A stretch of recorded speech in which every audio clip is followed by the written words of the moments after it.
안녕하십니까. 이어서 춘천에서 전해드리겠습니다.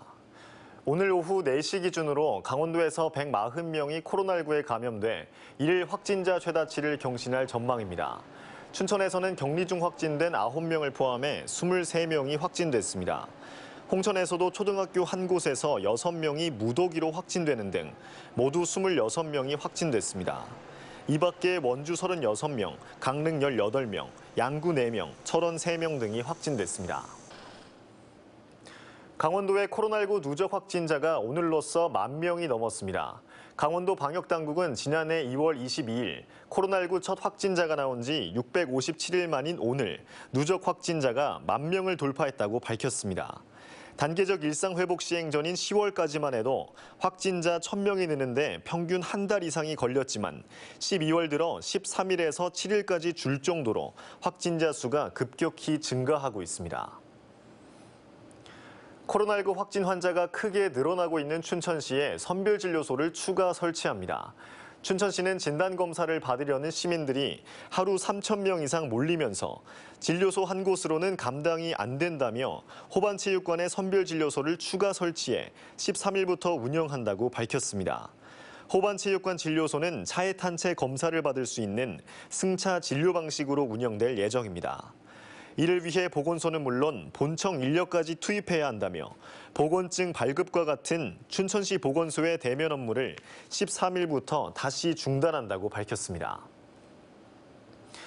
홍천에서 최근 하루 30명이 넘는 확진자가 계속 발생하자 홍천군과 군의회가 국민들에게 일상에서 잠시 멈춤의 시간을 갖자고 호소했습니다. 이에 따라 지역에서 열릴 예정이었던 콘서트와 오페라 공연이 취소됐고 각종 체육대회 역시 취소하기로 결정했습니다. 또 지역의 격리 대상자가 4,000명을 넘어서자 공무원만으로는 구호 물품 배달에 한계가 있어 택배를 이용해 비대면으로 전달하기로 했습니다. 집합금지 조치를 무시하고 본인이 운영하던 주점을 운영한 업주가 벌금형을 선고받았습니다. 춘천지방법원은 감염병 예방법 위반 혐의로 기소된 66살 A씨에게 벌금 150만 원을 선고했습니다. A씨는 지난 5월 사회적 거리두기 2단계에 따른 집합금지 조치를 어기고 자신이 운영하던 춘천의 한 유흥주점에서 술을 마시고 손님에게 주류와 안주를 제공한 혐의로 재판에 넘겨졌습니다. 올 겨울에 예정된 강원도의 겨울철 대표 축제가 줄줄이 취소되고 있습니다. 화천 산천어 축제가 취소를 결정했고 내년 1월부터 2월까지 개최 예정이었던 인제 빙어 축제도 감염병 차단 방지를 이유로 결국 취소를 결정했습니다. 앞서 홍천강 꽁꽁축제와 태백산 눈축제, 평창 송어축제도 모두 취소되면서 2년 연속 강원도 겨울축제는 사실상 사라지게 됐습니다. 국민의힘 윤석열 대선 후보가 오늘부터 1박 2일 일정으로 강원도를 찾아 표심 공략에 나섭니다. 강원도 첫 일정으로 외가인 강릉을 방문하는 유 후보는 강릉 중앙시장을 찾아 상인들을 격려하고 이준석 대표와 함께 강릉 카페 거리로 나가 청년들의 목소리를 들을 예정입니다. 내일은 춘천으로 넘어와 국민의힘 강원도당에서 열리는 강원선거대책위원회 발대식에 참석한 뒤 도내 18개 시군 번영회장들과 면담을 이어갑니다.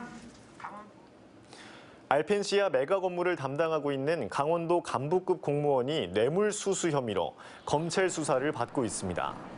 춘천지검과 경찰에 따르면 강원도청 알펜시아 메가 건무 담당자인 A씨는 지난해 알펜시아 매물에 관심을 가진 기업체 관계자에게 여러 차례에 걸쳐 뇌물 1,600만 원을 받은 혐의를 받고 있습니다. 해당 기업체는 알펜시아 입찰회사와는 무관하지만 경찰은 뇌물 성격이 있다고 보고 지난 10월 말 A씨를 검찰에 송치했습니다. 이에 대해 A씨는 투자 유치를 위해 당시 기업체의 부탁으로 돈을 받아 투자자들을 위한 특산물을 구입한 것이 전부라고 밝혔습니다. 강원도의회가 오늘 올해 마지막 회기에서 공무원 인사규칙안 등을 최종 의결하고 인사권 독립체계를 갖추기 위한 본격적인 준비에 들어갔습니다.